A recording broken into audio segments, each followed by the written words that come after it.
রাধা মদন মোহন বিদ্যুৎ বৃন্দারণ্য কল্পদ্রুমাধা শ্রীমদ রত্নগর সিংহাসনস্থৌ শ্রী শ্রী রাধা শ্রীল গোবিন্দ দেব পৃষ্ঠলিভি সেব্যমানৌ স্তরামি শ্রীমান রস রসরম্বি বংশীবট তটস্থিত কর্ষণ বেণুশনৈর গোপীর গোপীনাথ শ্রেয়স্তুনা জয় শ্রীকৃষ্ণ চৈতন্য প্রভু নিত্যানন্দ শ্রী অদ্বৈত গদাধর শ্রীবাসদি গৌরভক্ত বৃন্দ বৃন্দায় তুলসী দেব্যৈ প্রিয়ায় কেশবস্য চ বিষ্ণু ভক্তি পদে দেবী সত্যবত্তৈ নমো নমঃ হরে কৃষ্ণ কৃষ্ণ কৃষ্ণ হরে হরে হরে রাম রাম রাম হরে হরে নারায়ণং নমস্কৃত্যং নরং চৈব নরোত্তমং দেবীং সরস্বতীং ব্যাসং ততো জয়মুদীরয়েৎ मूकं करोति वचलं पङ्गुं लङ्घयति गिरिं यत्कृपातमहं वन्दे श्रीगुरुदिनतारिणं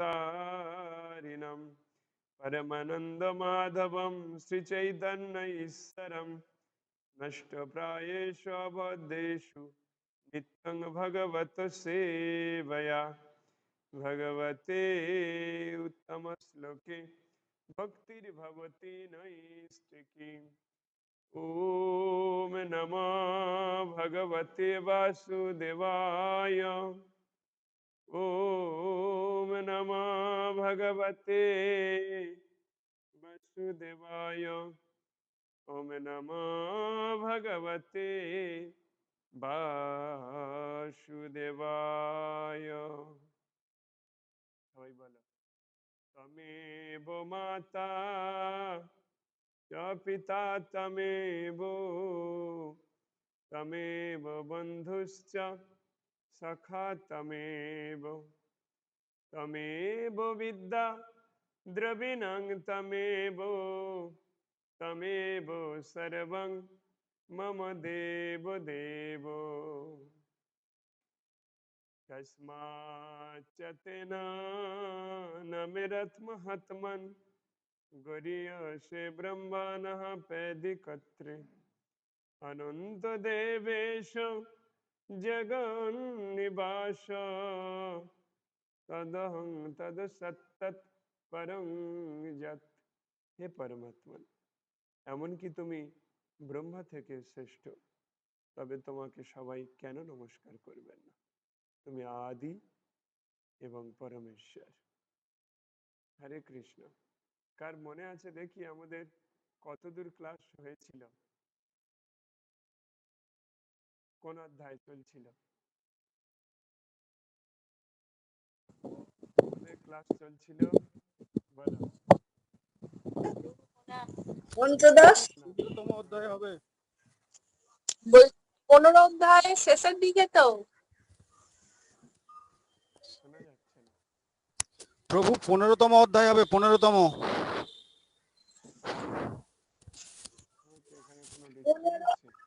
কারোর কথা তো শুনতে পাচ্ছি না। 15 অধ্যায়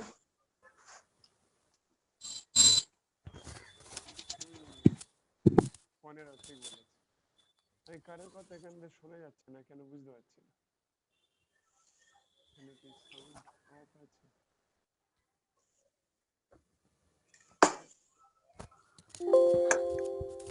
পঞ্চদশ অধ্যায় ছিল, যাই হোক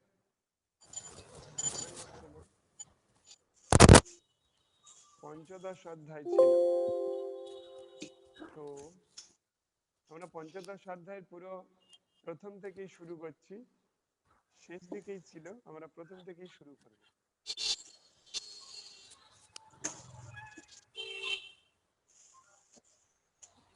পঞ্চদশ অধ্যায়টা কারোর কথা শোনা যাচ্ছে না।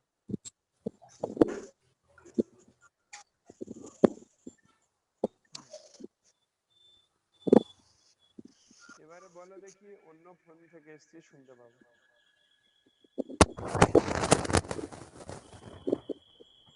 পঞ্চদশ অধ্যায়।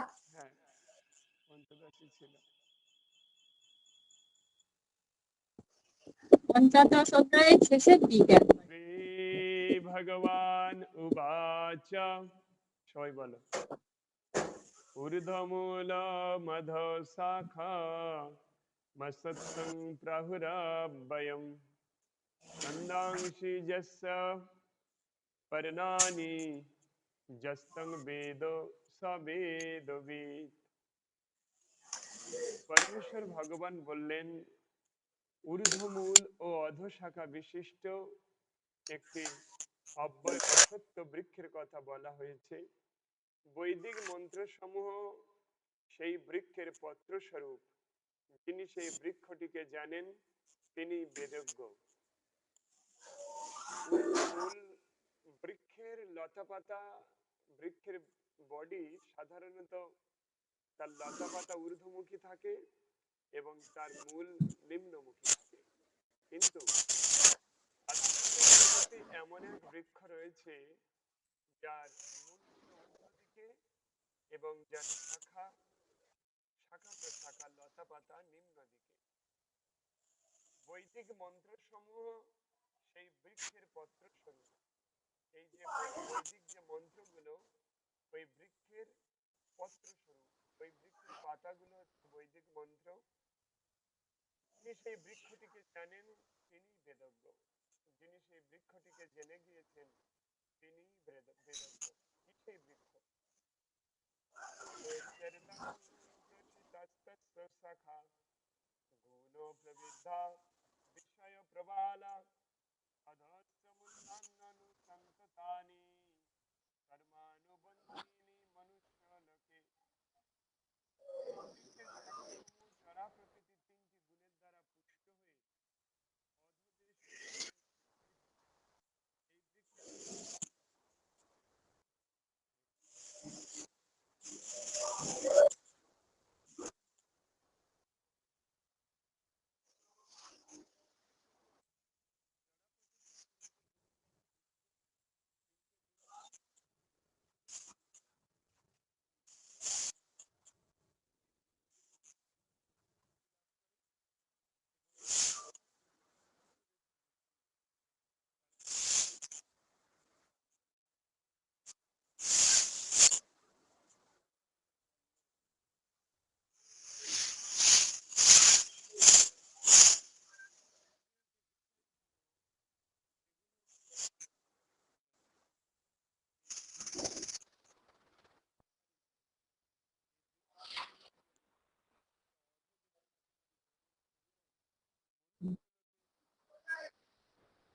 দরকার নেই, যে যা বলুক গে, যে যা বলুক গে আমাদের দেখার দরকার নেই, আমরা ওই গাধার পিঠেই মালটাই চাপাবো। এর মানে কি বোঝাচ্ছে? এর মানে বোঝাচ্ছে এটা, এই সংসার এমন একটা জায়গা, তুমি যাই করো না কেন তোমার দোষ দেবে, তুমি যা করবে তোমার দোষ দেবে। তার থেকে বাবা কারোর কথা না শুনে ওই নিজের মতো চলা উচিত। কি নিজের মতো? শাস্ত্র যেটা বলছে আধ্যাত্মিক প্রেরণা নিয়ে নিজের মতো ভগবত ধামে যাওয়ার রাস্তা তৈরি করা উচিত। তা নাহলে সবার কথা যদি তুমি শোনো, তুমি আগাতে কোনোদিনও পারবে না, সবাই তোমার পিছনে পড়ে থাকবে। একটু দিতে হবে, একটুখানি।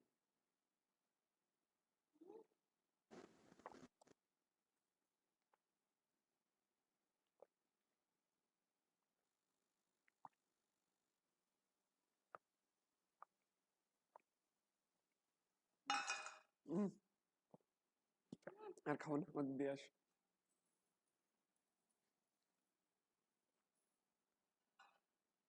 সেই জন্য আপনি যদি কৃষ্ণ অনুরাগী হতে চান, যদি আপনি ভগবত ধাম যেতে চান, তাহলে আপনি কারোর কথা কিচ্ছু ভাববেন না, আপনি আপনার মতো এগিয়ে চলুন। আর কি করবেন? প্রত্যহ কিছু নিয়ম পালন করবেন, তাহলে সমস্ত যোগ শক্তির অধীশ্বর ভগবান হচ্ছেন, সমস্ত যোগ শক্তির অধীশ্বর। এই ব্রহ্মাণ্ডে যে যা করছে, এই যে তন্ত্র মন্ত্রের দ্বারা যেগুলো হয়, তারপর অনেক কিছু সাধনার দ্বারা যেগুলো হয়, এগুলো সবই ভগবানের কাছে আছে, ভগবানের থেকে এগুলো সব সৃষ্টি হয়েছে। তাই যদি আপনি ভগবানের শ্রীচরণ কমলে প্রপত্তি স্বীকার করেন, আপনাকে আর কিছু করতে হবে না, ভগবান আপনাকে সবকিছু ঠিক টাইমে প্রদান করবেন, আপনাকে ধৈর্য ধরতে হবে। সামনে একটা শুভ তিথি আসছে, সেটা হচ্ছে বলরাম জয়ন্তী। একটু সেই বিষয়ে একটু আসবো আমি। 2024-25 ডেটটা আগে দেখি। বলরাম জয়ন্তীতে রাত্রি জাগরণ করা উচিত, এবং চাতুর্মাস ব্রত শুরু হয়েছে, সে বিষয়ে একটু ডিটেলস বলবো আজকে। বলরাম জয়ন্তী,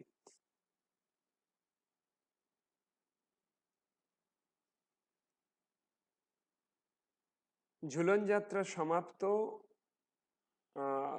2 ভাদ্র, 2রা ভাদ্র 19 আগস্ট সোমবার পূর্ণিমা, ঝুলন যাত্রা সমাপ্ত। শ্রী বলরামের আবির্ভাব মহোৎসব, দুপুর পর্যন্ত উপবাস, চাতুর্মাসের দ্বিতীয় মাস আরম্ভ, 1 মাস দই আহার নিষিদ্ধ। আমাদের এখন চাতুর্মাস ব্রতের প্রথম মাস চলছে, এই যে পূর্ণিমা গেল,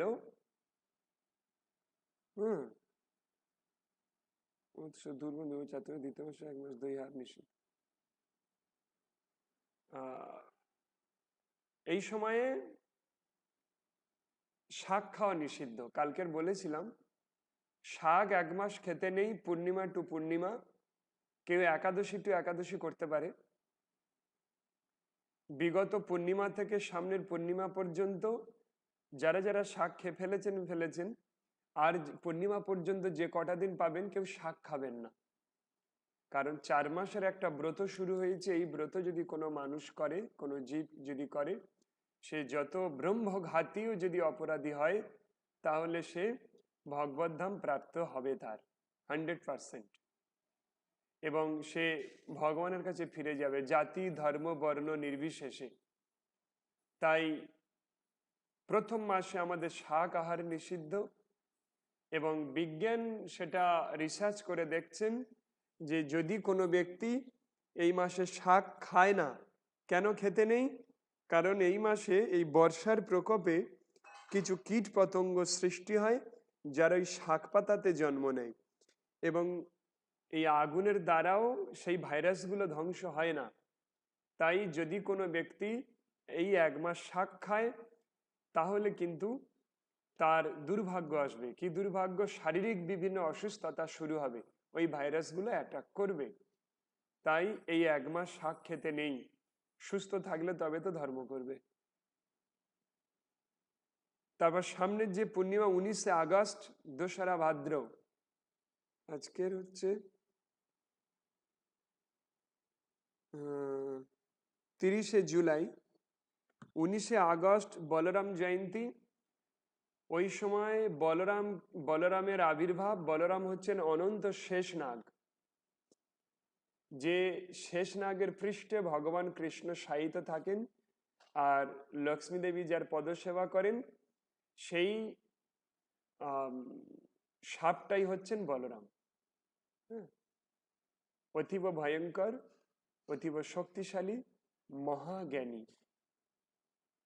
তো আমরা সবাই ওই 19শে আগস্ট ওই সময়টাতে আমরা দুপুর পর্যন্ত উপবাস করব, আর সারা দিন রাত জপ আর গীতা পাঠে থাকব, আর রাত্রি জাগরণ করব। আমি এখানে বলরামের আবির্ভাবের জন্য ছোট্ট একটা অনুষ্ঠান করব, একটা যজ্ঞ হবে। আপনারা কেউ আসলে আসতে পারেন বা অনলাইনে থাকতে পারেন, আগে যেমন সব ছিলেন। জানি না আবার এই যজ্ঞে কোন দেব প্রকট হয়। আগের তো এক যজ্ঞে কৃষ্ণ প্রকট হয়েছিলেন আগুনে, সবাই দেখেছেন। এই যজ্ঞে দেখি কেউ প্রকট হবেন। আর আহুতি দেওয়ার উপকরণও সব বলে দেবো। এখন তো 19 দিন ক্লাস হবে, কন্টিনিউ ক্লাস হবে, মানে ওই পর্যন্ত, বলরাম জয়ন্তী পর্যন্ত। ওই সময় বলরাম খুব দয়ালু, বলরাম খুব কৃপালু। উনি কৃষ্ণের দাদা।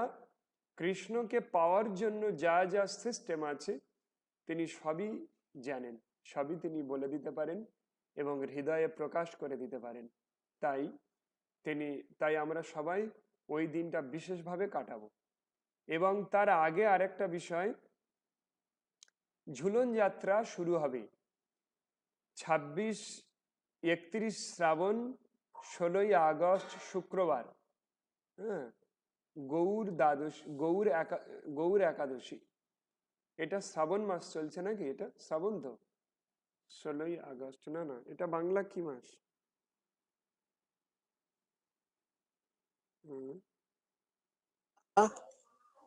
এটা শ্রাবণ মাস, জুলাই চলছে তো, এটা জুলাই চলছে, আগস্ট।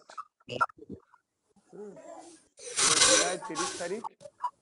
16ই আগস্ট থেকে 16, 17, 18, 19, 16, 17, 18, 19, 4 দিন। ওই 16ই আগস্ট থেকে ওই ঝুলন যাত্রা শুরু হচ্ছে। ঝুলন মানে হচ্ছে, একটা গান আছে না, দোলে দোদুল দোলে ঝুলনা, দোলে কৃষ্ণ দোলে ঝুলনা, দোলে দোদুল দোলে ঝুলনা। একটাই আধুনিক গান আছে। এই ঝুলন যাত্রা শুরু হয়। ভগবান কৃষ্ণ তিনি ওই একটা দোলনা করে ওই কদিন তিনি ওখানে দোল খান, ভক্তরা দোল দেন, এবং ওই সময় বিশেষ অনুষ্ঠান চলে ওই 4-5 দিন। মায়াপুরে সব ঝুলনের প্যান্ডেল হচ্ছিল, দেখে এলাম।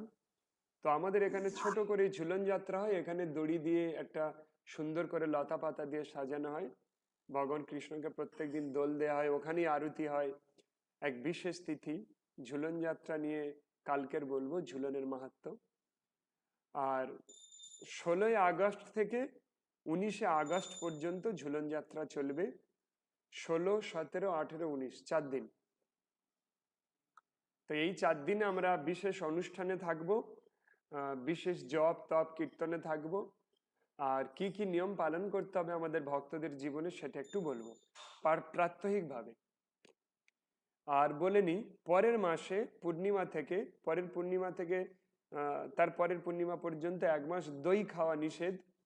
তার কারণ হচ্ছে ওই সময় দই ডাইজেস্ট করার জন্য আমাদের পাকস্থলী ক্ষমতা থাকে না। ওই মাসে দই হজম করতে অক্ষম হয়ে যায়। যদি কোনো ব্যক্তি ওই মাসে দই খায় তা সে মহা রোগী হয়ে যাবে। সাধারণ মানুষ দেখো সব রোগী এই কারণে, কখন কি খেতে হয় জানে না। রাত্রে ছোলা খেতে নেই, যে কোনো সময়ে সারা বছর। রাত্রে যদি কোনো ব্যক্তি ছোলা খায়, ছোলা, শাক, টক দই ছোলা, শাক, টক দই। যদি কোনো ব্যক্তি 4টে খাবার যদি রাত্রে খায় তো ও মহারোগী হবে। ছোলা খেতে নেই, টক খেতে নেই, শাক খেতে নেই, দই খেতে নেই রাত্রে। এবং এই যে 4 মাস ব্রত, এটা সমস্ত মানুষের জন্য সাইন্টিফিক্যালি, এগুলো মানুষ বন্ধ করে দেখুক, ফুল সুস্থ থাকবে। আর হচ্ছে 4 মাসে 4টে খাবার খেতে নেই। শ্রাবণে শাক, ভাদ্রে দই, আশ্বিনে দুধ, আর কার্তিক মাসে মাসকলাই খেতে নেই। কার্তিক মাসে আমরা হব্বিষ্যান্ন খাই। আমরা 1 মাস একাহারি থাকার চেষ্টা করি, একবার খেয়ে দিনে হব্বিষ্যান্ন, ওই আতপ চালের অন্ন, আধপেটা, ওই কলা সিদ্ধ, পেঁপে, কুমড়ো, আলু, মানে এইসব সিদ্ধ, কোনো লবণ ছাড়া, কোনো মশলা ছাড়া, এই 1 মাস এটা করতে হয়। রাতে ফল খাওয়া যেতে পারে স্বল্প মাত্রায়, ঠান্ডা জিনিস খেতে নেই রাত্রে, খাওয়া যায় অল্প মাত্রায়। কারণ হচ্ছে সূর্য উদিত থাকে যতক্ষণ, আমাদের পেটের মধ্যে যে জঠরাগ্নি আছে, সূর্যের উদয়কালে সে অ্যাক্টিভ থাকে, সূর্য অস্ত যাওয়ার পরে সে ইনঅ্যাক্টিভ হয়ে যায়।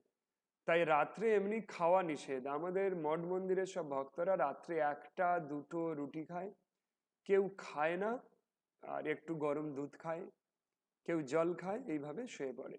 এতে শরীরের না ক্ষতি হয়, এতে শরীরে 1% ক্ষতি নেই। প্রথমে শুরু করার সময় একটু মনে হবে কি না কি হচ্ছে, দুর্বলতা লাগছে, কিন্তু এতে কোনো ক্ষতি নেই। যাদের বড় বড় রোগ শোক আছে, রাত্রে খালি পেটে থাকা অভ্যেস করুক, রোগ সেরে যাবে। রাত্রে খেলে রোগের প্রকোপ বৃদ্ধি পায়, তার কারণ আমাদের শরীরে স্ট্রেংথ থাকে না। ডাল খাওয়া যেতে পারে, ছোলার ডাল খাওয়া যাবে না, ছোলাটা খেতে নেই, কারণ ওটা ছোলা খুব কঠিন একটা খাদ্য, হজম করার জন্য খুব সমস্যা থাকে। কোনো কঠিন খাদ্য যেটা হজম করতে সময় লাগে, রাত্রে খেতে নেই। রাত্রে খেতে সহজ পাচ্ছ, সহজে ডাইজেস্ট হয়, এরকমই খাদ্য খেতে। আমাদের ভক্তদের প্রাত্যহিক নিয়ম কি করতে হবে?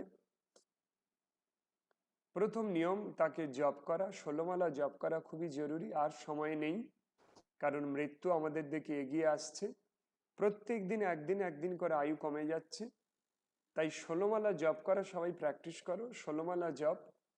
একাদশী ব্রত করা, হ্যাঁ, সকালে ঘুম থেকে উঠে তুলসীতে জল দান করা, তুলসী মাতার পরিক্রমা করা, আর হচ্ছে চেষ্টা করা ধীরে ধীরে নিরামিষ আহার করতে। আর কিছু জিনিস পরিত্যাগ করতে হবে, কি? আমিষার নেশা, দ্রুত ক্রীড়া, আর অবৈধ সম্পর্ক। আমিষ আহার করা ধীরে ধীরে, একদিনে নয়, ধীরে ধীরে হবে। ধীরে ধীরে সপ্তাহে 1 দিন 2 দিন করে নিরামিষ খাওয়ার অভ্যাস করো। তারপর নেশা দূর করে দাও, যে কোনো ধরনের নেশা দূর করে দাও। দ্রুত ক্রীড়া হচ্ছে তাস, পাশা, জুয়া, লটারি। তাস, পাশা, জুয়া, লটারি, এগুলো থেকে মুক্ত হয়ে যাও। আর অবৈধ সম্পর্ক, এই 4টে কর্ম থেকে সম্পূর্ণভাবে নিজেকে নিরত করো। তাহলে দেখো জীবনে সমস্যা আসবে, এটা স্বাভাবিক, কারণ যে জগতে আমরা বাস করছি, এই জগতে সমস্যা আসাটা স্বাভাবিক। মাতা তুলসী তিনি কৃপা করেছেন আমাদের ভক্তদের। মাতা তুলসীর আশীর্বাদ লাভ করেছি আমরা, আমি একা নয়, আমরা সবাই। মাতা তুলসী এসেছিলেন নিরুপমার শরীরে। তো যাই হোক, সেটা পরে একদিন দেখাবো, লাইভ দেখাবো, কারো শরীরে আনিয়ে দেখাবো। তো যাই হোক, মাতা তুলসীকে সবাই যত্ন নাও, মাতা তুলসীকে সেবা করো, তাহলে সবাই আমরা ভালো থাকবো। সবাই মাতা তুলসী যদি সন্তুষ্ট হয়ে যান, তাহলে ভক্তিলতা বীজ হু করে বৃদ্ধি পাবে।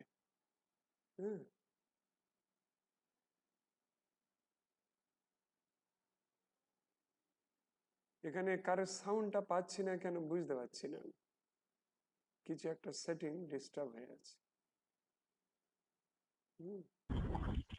শুনতে পাচ্ছেন গুরুদেব? অভিষেক, তোমার কোনো কারোরই সাউন্ড পাচ্ছি না আমি, এতে কোনো সাউন্ড আসছে না, কিছু একটা গড়গড় করছে, এখানে সমস্যা হয়েছে, বুঝতে পারছি না। আপনার কথা শুনতে পাচ্ছি গুরুদেব। দেখি এখানে তো সমস্যা হলো।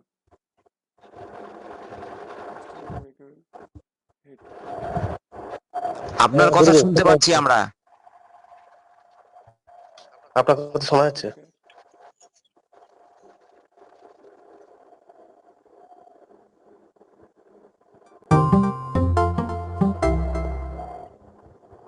সাউন্ড পাচ্ছি না। এই সেটিংটা জানি না, অনিরুদ্ধ জানে, তারা উপরে রয়েছে। External microphone, internal microphone,